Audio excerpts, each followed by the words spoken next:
প্রস্তুতি নাম্বার 1 হচ্ছে যত দুনিয়াবি কাজ আছে সেই কাজগুলোকে কমিয়ে ফেলবো। দুনিয়াবি কাজগুলো কি করব?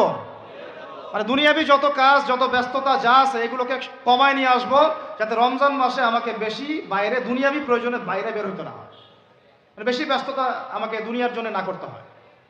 মনে করেন যে আপনি চাইলে এখন যদি সামর্থ্য থাকে রমাদান এবং ঈদের বাজার করে রাখতে পারেন, কারণ লাইলাতুল কদর নষ্ট করে ঈদের বাজার, আর রমজানের অনেক রুহানিয়াত নষ্ট করে দেয় দুনিয়াবি বাজার ঘাট, তাই না? সবার সামর্থ্য হয় না, কিন্তু বড় বড় যে বিষয়গুলো আছে, বড় বড় খাবার, মৌলিক খাবার, এগুলো আপনি 2 মাসের জন্য বাসায় রাখতে পারেন যদি সামর্থ্য থাকে।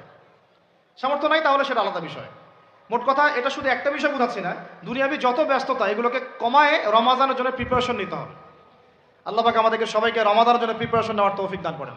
এটা হলো মনস্তাত্ত্বিক প্রিপারেশন, যে রমাদান আসতেছে, আমি শাবান মাসেই আমি আমার কাজগুলো গোছাই নেব, যাতে রমজানে আমি ফারেক থাকি ইবাদতের জন্য। বুদ্ধিমানের কাজ না এটা? আল্লাহ পাক তৌফিক দান করেন, আমিন। 2 নম্বর হচ্ছে ভাই, রমজানের আমরা সবাই 30টা সওম রাখবো বলে নিয়াত করি, আল্লাহ পাক তৌফিক দান করেন, আমিন। কিন্তু এখানে একটা কথা, 2 নম্বরটা হচ্ছে রোজা রাখার মতো রোজা রাখতে হবে। কি বললাম বলেন? রোজা রাখার মতো রাখতে হবে। এটা কেন বললেন ভাই? উত্তর দিচ্ছিস। উপোস থাকা, না খেয়ে থাকা আর সওম রাখা এক জিনিস নয়। পানি ছেড়ে দেওয়া, খাবার ছেড়ে দেওয়া আর ইসলামী সওম এক জিনিস নয়।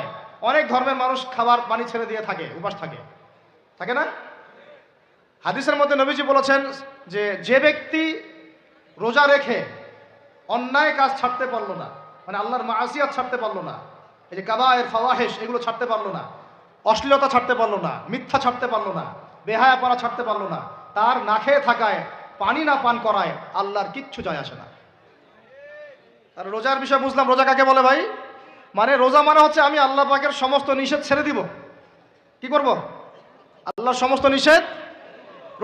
রোজা থেকেছি, পানি খাচ্ছি না, খাবার খাচ্ছি না, কার ভয়ে?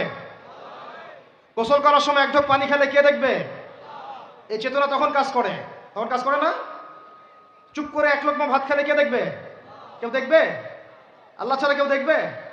কেউ দেখবে না। তারপর আপনি খান না কেন? কারণ আপনি অনুভব করেন যে আল্লাহ পাক আমাকে দেখছেন। এটাই হলো ইহসান। এটার নাম কি? ইহসান। এটাই বলা হচ্ছে হাদিসে জিবরিলের মধ্যে, আনতা আবুদুল্লাহ কাআন্নাকা তারাহ। তুমি এমন ভাবে আল্লাহর ইবাদত করো যেন তুমি আল্লাহকে দেখতে পাচ্ছ। ওয়া ইল্লাম তাকুন তারাহু, তুমি যদি আল্লাহকে দেখতে না পারো, জেনে রাখো ফাইন্নাহু ইয়ারাক, আল্লাহ পাক তোমাকে দেখছেন। এটাকে বলে আল্লাহ কনসিয়াসনেস বা ইহসান বা তাকওয়া। আর তাকওয়া হাহুনা, তাকওয়া